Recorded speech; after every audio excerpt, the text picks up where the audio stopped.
প্রিয় দর্শক, আমন্ত্রণ জানাচ্ছি আমার সোশ্যাল মিডিয়ার আজকের পর্বে। আর আমার সাথে আজকে রয়েছেন একজন রবীন্দ্র গবেষক এবং রবীন্দ্রনাথে যিনি যাপন করেন, প্রীতম সেনগুপ্ত। দাদার সাথে আপনাদের আলাপচারিতায় সোশ্যাল মিডিয়াতেও আসলে রবীন্দ্রনাথ কিভাবে সমসাময়িক হয়ে ওঠেন সে বিষয়গুলো হয়তো উঠে আসবে আমাদের সাথে আজকে। দাদা, কেমন আছেন? নমস্কার তোমাকে, আর দর্শকদেরও নমস্কার।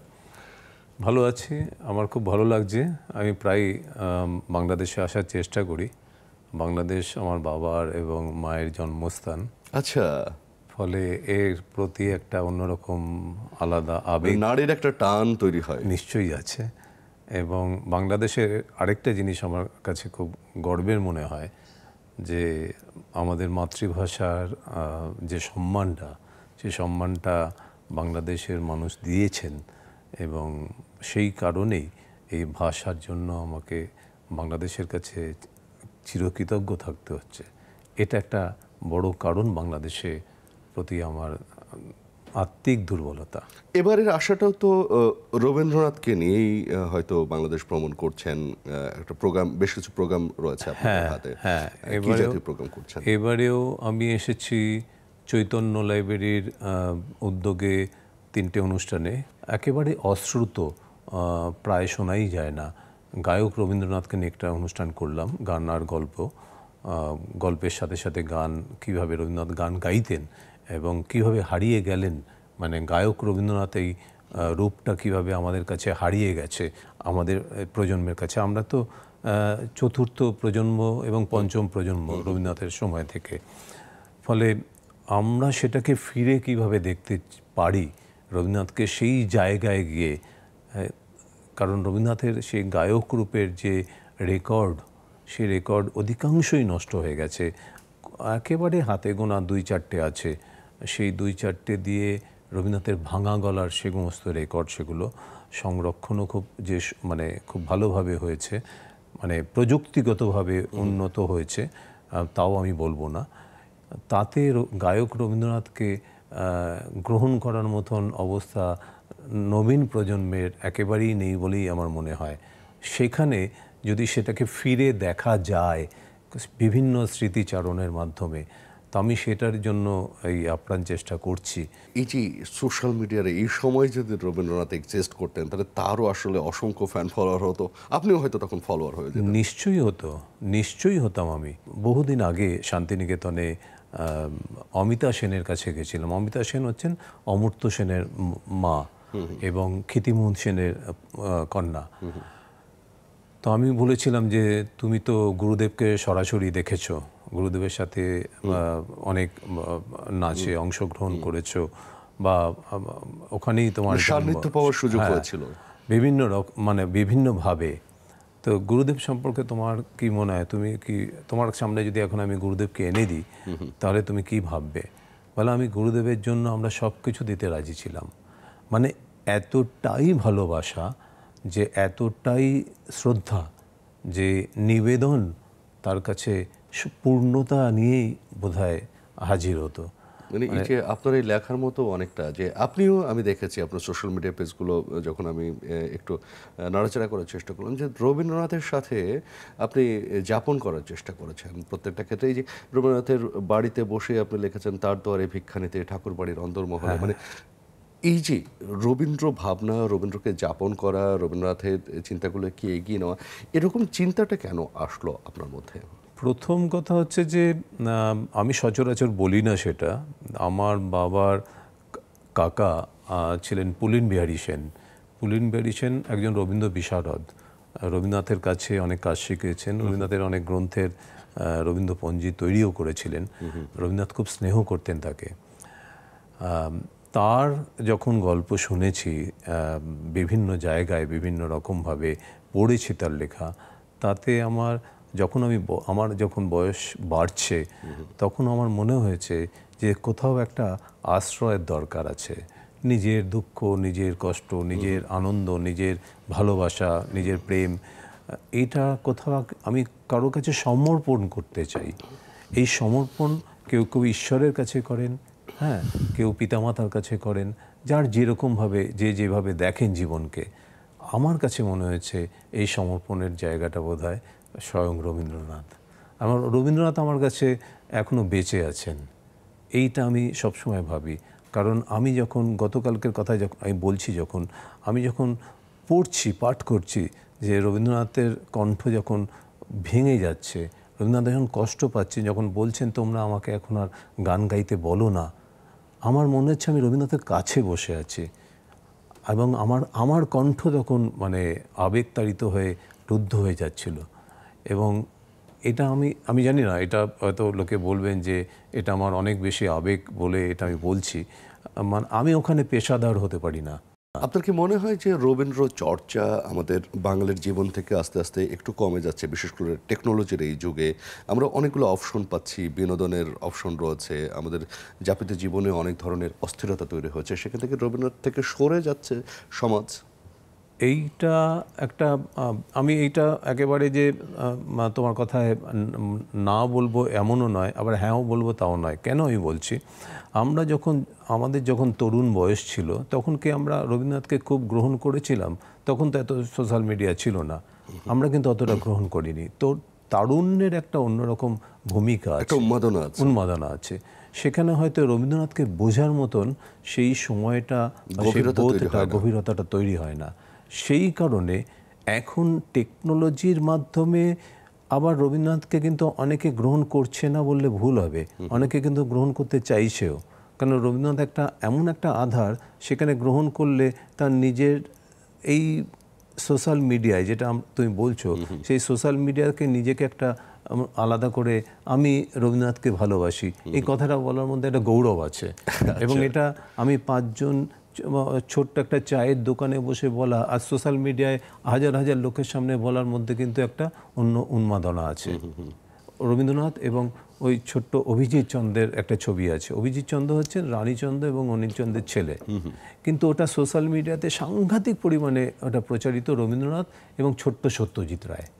আচ্ছা, হ্যাঁ, এটা ভাইরাল হয়েছে সোশ্যাল মিডিয়াতে, বিভিন্নভাবে এসেছে। খুব দুর্ভাগ্যের, আমি এটা শিলাইদয় কুঠিবাড়িতে গিয়েও দেখলাম, সেখানে অভিজিৎ চন্দ্র লেখা নেই, রবীন্দ্রনাথ এবং ছোট সত্যজিৎ রায় লেখা আছে, শিশু সত্যজিৎ।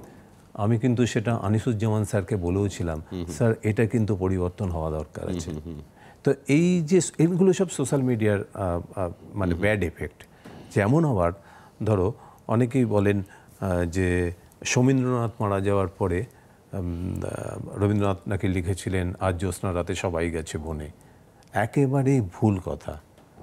এই গানটা কিন্তু শমীন্দ্রনাথের সাথে কোনো রকমভাবে যুক্ত নয়, কিন্তু পরোক্ষভাবে একটা কথায় রবীন্দ্রনাথ লিখেছিলেন। সেটা হচ্ছে মীরা দেবী, রবীন্দ্রনাথের যে ছোট মেয়ে মীরা দেবী, তার ছেলে হচ্ছে নীতীন্দ্রনাথ। নীতীন্দ্রনাথ রবীন্দ্রনাথ মারা যাওয়ার ঠিক 9 বছর আগে 22শে শ্রাবণেই মারা গেছিলেন। আচ্ছা, মারা যাওয়ার পরে নীতীন্দ্রনাথকে রবীন্দ্রনাথ অত্যন্ত স্নেহ করতেন, ভালোবাসতেন নাতি হিসেবে। নীতীন্দ্রনাথ মারা যাওয়ার পরে রবীন্দ্রনাথ মীরা দেবীকে একটি চিঠি লিখেছিলেন এবং চিঠিতে লিখেছিলেন যে যেদিনকে সমী মারা গিয়েছিলেন, সেই মারা যাওয়ার সময় মুঙ্গের থেকে যখন উনি ট্রেনে করে রেলপথে ফিরছেন, তখন আকাশের জ্যোৎস্না প্লাবিত। উনি ভাবছেন যে এত জ্যোৎস্না, এত আলো, এত আনন্দ পৃথিবীতে আছে, আমার কেন তাহলে এত হাহাকার? পৃথিবীতে সবই তো আছে। এবার বাঙালি এত আবেগতাড়িত, এতটাই তাদের মানে অনুমান শক্তি, তারা ওই আজ জ্যোৎস্না রাতে সবাই গেছে বনের সাথে ওই শমীন্দ্রনাথের মৃত্যুটাকে ওখানে জোরে দিয়েছেন।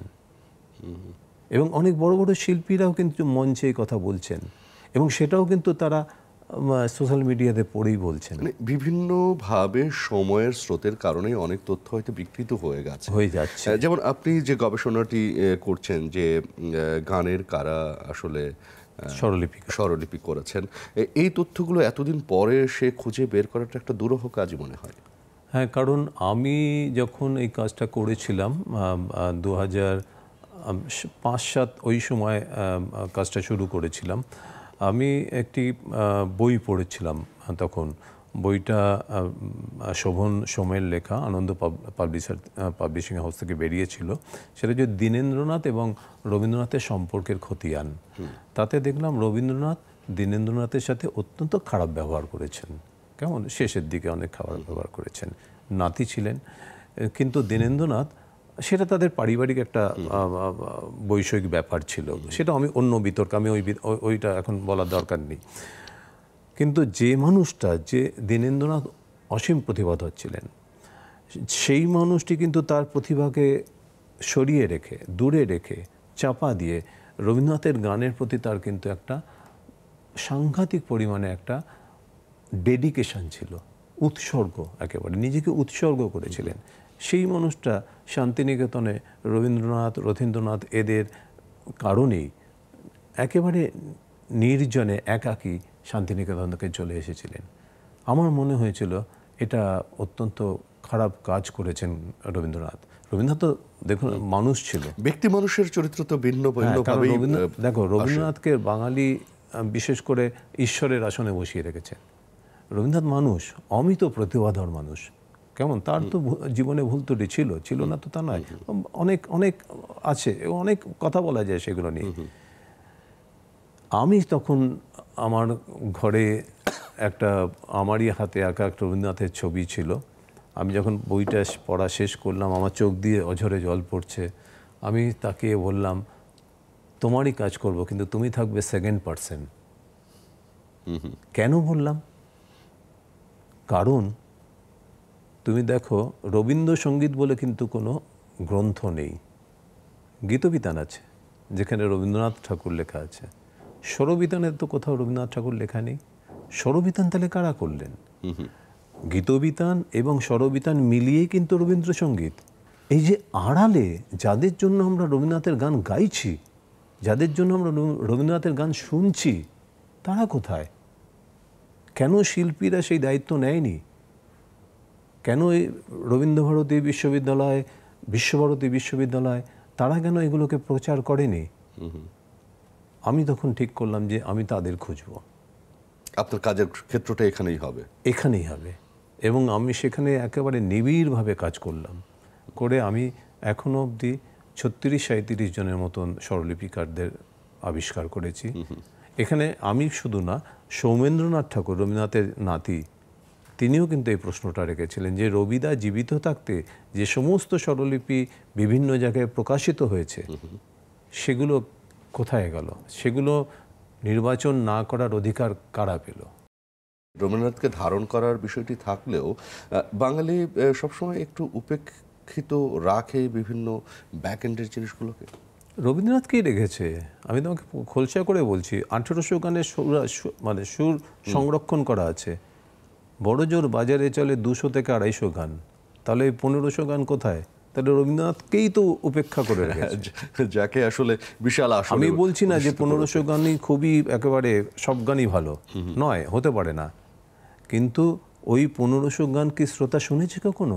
রেকর্ড হয়ে যাওয়াটা কিন্তু ঘটনা না। অনেকে বলেন যে রেকর্ড তো সমস্ত গানের হয়েছে, রেকর্ড সকলে শোনেন না। শ্রোতার কান পর্যন্ত পৌঁছেছে কিনা? শ্রোতা মঞ্চে যখন শুনতে আসছে, মঞ্চে কি শোনানো হচ্ছে? এখনো রবীন্দ্রনাথের গানকে অশ্রুত বলতে হচ্ছে। এটা বাঙালির দুর্ভাগ্য না? আজ 100-150 বছর পরে স্বল্পশ্রুত বলতে হচ্ছে। আপনার কি মনে হচ্ছে আগামী দিনগুলোতে এই যে এআই এখন একটা ট্রাম, এআই এর সময় এসে এআই রবীন্দ্রনাথের যে কাজগুলোকে আছে সেই কাজগুলোর উপরে একটা প্রভাব বিস্তার করবে? প্রভাব বিস্তার করবে, আমি একেবারেই যে সম্পূর্ণ বলতে পারবো তা নয়। তার কারণ হচ্ছে এআই নিয়ে তো অনেক এক্সপেরিমেন্ট চলছে, পরীক্ষা নিরীক্ষা চলবে, শেষ অবধি কোথায় যাবে এটা বোঝা শক্ত। তো রবীন্দ্রনাথের ছেলেবেলা যদি আমি চিন্তা করি, যে রবীন্দ্রনাথের ছেলেবেলায় বেড়ে ওঠার সময়টা, রবীন্দ্রনাথের যে ধরনের পরিবেশের মধ্যে দিয়ে গেছেন, যে সাংস্কৃতিক আবহের মধ্যে দিয়ে গেছেন, তার মননশীলতা গঠনে কিভাবে প্রভাব ফেলেছে? রবীন্দ্রনাথ এবং তার 2 বছরের বড় সৌমেন্দ্রনাথ, দুজনেরই কিন্তু একসাথে পৈতে হয়েছিল, দুজনেরই জামা কাপড় তৈরি করা হয়েছিল। কিন্তু দেবেন্দ্রনাথ জিজ্ঞেস করলেন, ডাকলেন রবীন্দ্রনাথকে, এবং কত বড় একজন মানুষ ছিলেন তিনি 12 বছরের বালককে জিজ্ঞেস করছেন, তুমি কি আমার সাথে যেতে ইচ্ছুক? এখন কোনো পিতা তার সন্তানকে এইভাবে জিজ্ঞেস করে? এই যে রবীন্দ্রনাথের পাওয়া, এই যে রবীন্দ্রনাথ তারপরে বোলপুরে গেলেন বাবার সাথে, বোলপুরে যখন উনি পাথর নিয়ে আসছেন, একজন কিশোরকে সিদ্ধান্ত নেবার ক্ষমতা দেওয়া। হ্যাঁ, তাকে ঘড়ি চালানো শেখানো, তাকে টাকা পয়সার হিসেব রাখার শেখানো সেই বয়সে, আমি তো আমার ছেলেকে এখনও করতে পারিনি। আমাদের পারিবারিক যে আবহ তৈরি করার কথা ছিল তাদের মননশীলতা গঠনে, সাংস্কৃতিক পরিমণ্ডলে বেড়ে ওঠার জন্য, সেইখানে আমরা কিছুটা কমতি আমাদের ব্যস্ততার জীবনে। হ্যাঁ, আমরা খুব ইন্ডিভিজুয়াল হয়ে গেছি। এটা এই সোশ্যাল মিডিয়া আসার আগেই হয়েছে। কারণ যখন প্রথম মহাযুদ্ধ, দ্বিতীয় বিশ্বযুদ্ধ, এই দুটো যুদ্ধের পরে সারা পৃথিবীতেই এই বিশেষ করে বাঙালি, আমরা যেহেতু বাংলা নিয়ে কথা বলছি, এই বাঙালিদের যে একান্নবর্তী পরিবারের যে কনসেপ্টটা ছিল সেটা কিন্তু ভেঙে যাচ্ছিল, এবং পথের পাঁচালীতে এটা সত্যজিৎ রায় খুব ভালোভাবে দেখিয়েছেন। আমি যা পেরেছি আমার ছেলে সেটা পারছে না, ফলে তাকে তো একটা অবলম্বন, তো সেই অবলম্বন আমি দেখেছি যখন সে খেতে চাইছে না, তার হাতে একটা মোবাইল দেওয়া হলো, সে মোবাইলে এরকম বসে বসে গেম খেলছে কিংবা কার্টুন দেখছে, আর তার মুখে খাবার ঢুকিয়ে দেওয়া হচ্ছে। এটা, এর বাইরে আমরা বেরোতে পারবো না, কারণ এটা সারা সামগ্রিকভাবে সমাজে এতটাই গেঁথে আছে, এখান থেকে বেরিয়ে যাওয়া চট্টিখানি কথা নয়, এটা বেরিয়ে যাওয়ার কোনো চান্সও নেই। আপনি আসলে আপনার জীবনটাকে সবকিছু মিলিয়ে আপনি আপনার পরিবেশটাকে কেমন দেখতে চান? হ্যাঁ, আমার যখন অস্থিরতা, আমিও একজন মানুষ, আমারও জীবনে অস্থিরতা আছে, আমারও জীবনে ব্যথা আছে, বেদনা আছে, হাহাকার আছে, ব্যর্থতা আছে, সফলতা আছে।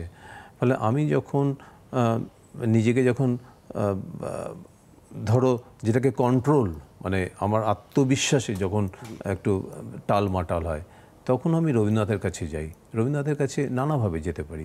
তার একটা হচ্ছে গানে যেতে পারি, তার চিঠিপত্রে যেতে পারি, তার প্রবন্ধে যেতে পারি, কিংবা তার ছোট ছোট ছোট ছোট যে লেখা বিভিন্ন জায়গায় উনি লিখেছেন সেগুলো পড়তে পারি। আমি গল্প উপন্যাসে যাই না, কারণ গল্প উপন্যাস থেকে সেই ক্যারেক্টারটা একটা কল্পনার। আমি যাই বাস্তবের কাছে, সেই বাস্তবে দ্বারা একটা প্রবন্ধে রবীন্দ্রনাথ একটা কথা লিখছেন, বা একটা চিঠিপত্রে, চিঠিতে তিনি কাউকে একটা জীবনকে ছুঁয়ে গেছে, জীবনকে ছুঁয়ে যাচ্ছে, আমি সেখানে গিয়ে আশ্রয় নেওয়ার চেষ্টা করি, এবং সেখানে দেখেছি আমার একটা অদ্ভুত তৃপ্তি এবং মুক্তি আছে। এবং আমি তখন আমার ওই যে অন্ধকার দিকটাকে কাটিয়ে উঠতে পারি। রবীন্দ্রনাথ একটা গানে বলছেন, যে রাতে মোর দুয়ারগুলি ভাঙলো ঝড়ে। এই গানটা শুরু করেছেন যে রাতে মোর দুয়ারগুলি ভাঙলো ঝড়ে, শেষে এসে বলছেন, সকালবেলা চেয়ে দেখি দাঁড়িয়ে আছো তুমি একই, ঘর ভরা মোর শূন্যতারি বুকের ওপরে। এই যে ভেঙে যাওয়া, তারপরও তার একটা স্বপ্ন, সকালবেলা অন্ধকার থেকে আলোয় আসা, এই হচ্ছে মানে একটা ভেঙে যাওয়ার পরে আবার নতুন একটা শুরু। আমাদের জীবন মনে হয় এরকমই, নতুন সবার জীবনে শুরুটাই মানে শেষ হয়ে যায়, কিন্তু সবার জীবনে এরকম। আমার অনুষ্ঠান থেকেও এরকমই বলতে হচ্ছে যে আমাদের অনুষ্ঠানের সময় শেষ হয়ে গেছে, আমরা শেষ করছি, বাট এই শেষ হয়তো শেষ নয়, আবার নতুন কোনো শুরু হবে। দাদা, অসংখ্য কৃতজ্ঞতা এবং ধন্যবাদ আমাদের এই আয়োজনে আসবার। আশা করি তোমাদের মানে প্রশ্ন এবং সমস্ত কিছু পেরেছি যতটুকু পারি। আমরা তো কথাই বলেছি। ভালো থাকবেন তোমরা। প্রিয় দর্শক, এই ছিল আজকের আয়োজনে। আবারও নতুন অতিথিকে সাথে নিয়ে এবং নতুন পর্বে আপনাদের সাথে দেখা হবে। সে পর্যন্ত সবাই সুন্দর থাকুন।